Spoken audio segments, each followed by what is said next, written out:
झारखंड में एसआईआर के मुद्दे पर कांग्रेस और बीजेपी आमने सामने दिखाई पड़ रही है।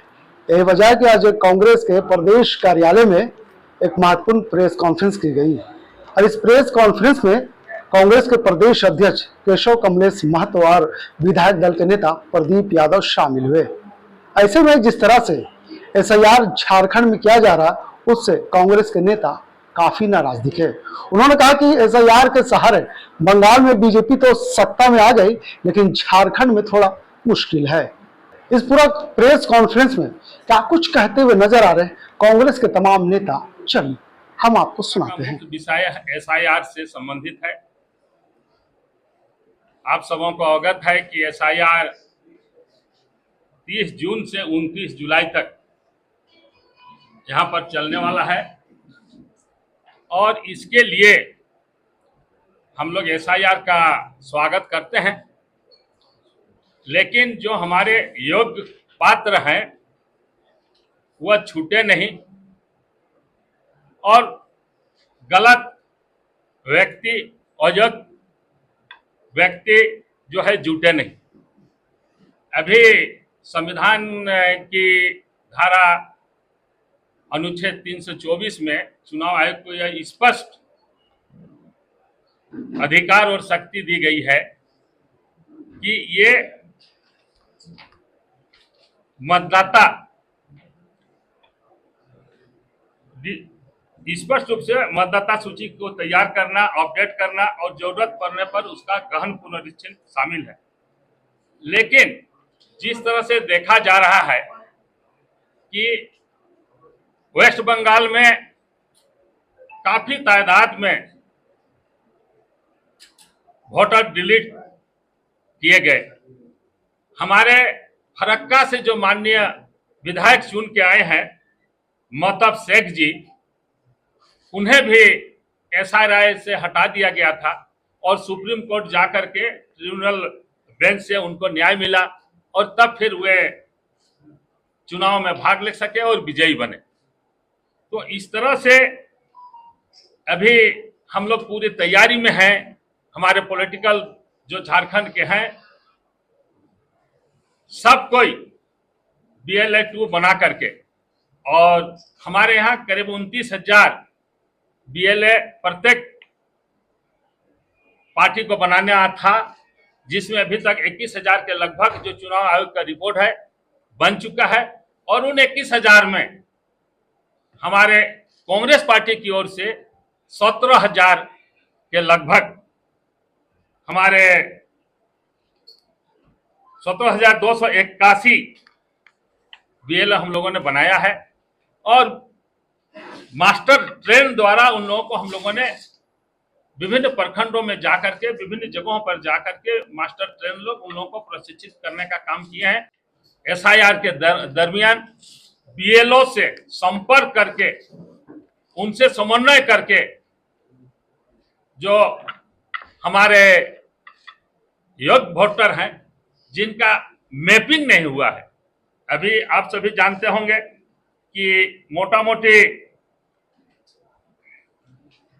2,64,89,777 का यहाँ पर होना है, जिसमें 1,94,00,000 का मैपिंग हुआ है। करीब 70 लाख आसपास का मैपिंग नहीं हो पाया है, जिसका नाम किसी तरह छूटे नहीं। इसके लिए कांग्रेस पार्टी पूरी तरह से हमारे BLA और हमारे तमाम जो BLA 1 में जिला अध्यक्ष हैं, BLA 2 में हमारे हर एक बूथ से जिनको बनाया गया है, वे लोग काफी सजग हैं और तत्परता के साथ काम कर रहे हैं। विगत 2 चरण में करीब 6 करोड़ मतदाता डिलीट हो चुके हैं और जिस तरह से अंदेशा है कि फिर 4 करोड़ डिलीट न हो जाए, इसके लिए हम लोग पूरी तरह सतर्क हैं।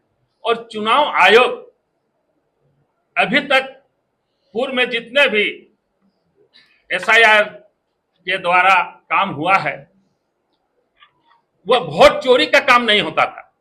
चुनाव आयोग जो व्यक्ति को जोड़ने का काम करता था, मृत व्यक्ति को हटाने का काम करता था। लेकिन इस बार पहली बार मतदाताओं की चोरी हो रही है और मतदाता ये चुनाव आयोग करा रहा है, उनको डिलीट करके और उनके हक और अधिकार जो संवैधानिक अधिकार है उससे वह वंचित कर रहा है। मैं बधाई देना चाहता हूं सुप्रीम कोर्ट को, बराबर न्याय में उन्होंने जो हमारे विधायक हैं महतब शेख जी, उनको न्याय दिलाने का काम किया। तो इसलिए यहां पर अब झारखंड में जो एसआईआर होने वाला है उसमें हम सभी पॉलिटिकल दल के साथी मिलकर के पूरी सतर्कता के साथ रहेंगे। कई महत्वपूर्ण विषय है, समसामयिक है, हम सब इस प्रेस वार्ता में उस पर चर्चा करेंगे। एक महत्वपूर्ण विषय पर माननीय अध्यक्ष जी ने चर्चा की है। आप सब देख रहे हैं कि देश के प्रधानमंत्री घूम घूम करके उपदेश बांट रहे हैं और उपदेश यह है कि भाई सोना मत खरीदो, गाड़ी का कम उपयोग करो। इस प्रकार के उपदेश और उनके चाहने वाले लोग नौटंकी करके उनका अनुकरण कर रहे हैं और जनता को भ्रमित कर रहे हैं, एक माहौल पैदा कर रहे हैं देश में कि जो हम असफल हुए उसको छिपाया जा सके। और ये सारा नौटंकी उनकी असफलता को छिपाने का प्रयास है, सच से लोगों को दूर करने का प्रयास है। और मात्र 5 दिनों के अंदर 2 बार डीजल और पेट्रोल के दाम बढ़े हैं। अगर हिम्मत थी प्रधानमंत्री जी को, भारतीय जनता पार्टी की सरकार को, क्योंकि उस समय भी खाड़ी में तनाव था, उस समय भी खाड़ी में युद्ध हो रहा था, जब बंगाल के चुनाव थे, जब केरल के चुनाव थे, 5 राज्यों के चुनाव थे, उस समय आपने पेट्रोल डीजल का दाम क्यों नहीं बढ़ाया? अब उनको सही ठहराने के लिए सारा नौटंकी है और जनता पर अतिरिक्त बोझ है। महंगाई को सच बताने के लिए, महंगाई को जायज ठहराने के लिए इस प्रकार के नौटंकी किए जा रहे हैं, जबकि महंगाई से लोगों की कमर टूट चुकी है। रुपये का अवमूल्यन इस प्रकार देश में कभी नहीं हुआ। आप सबके ध्यान में, आपकी कलम से ये बातें सार्वजनिक हो रही है कि $1 के मुकाबले अब 96.20 हो गए। जान देना बेबस होकर के नौजवानों का, नवयुवतियों का, देश का शर्म से माथा झुक जाता है। हम सब उसकी भी लड़ाई, हमारा यूथ कांग्रेस उसकी भी लड़ाई लड़ रही, हमारी पार्टी उसकी भी लड़ाई लड़ रही। और तीसरा महत्वपूर्ण विषय, अभी जनगणना प्रारंभ है, एक एसआईआर भी सामने है, दूसरा जनगणना का काम प्रारंभ है। हमारी पार्टी के पहले से डिमांड रही है कि अब जब जनगणना जाति आधारित हो।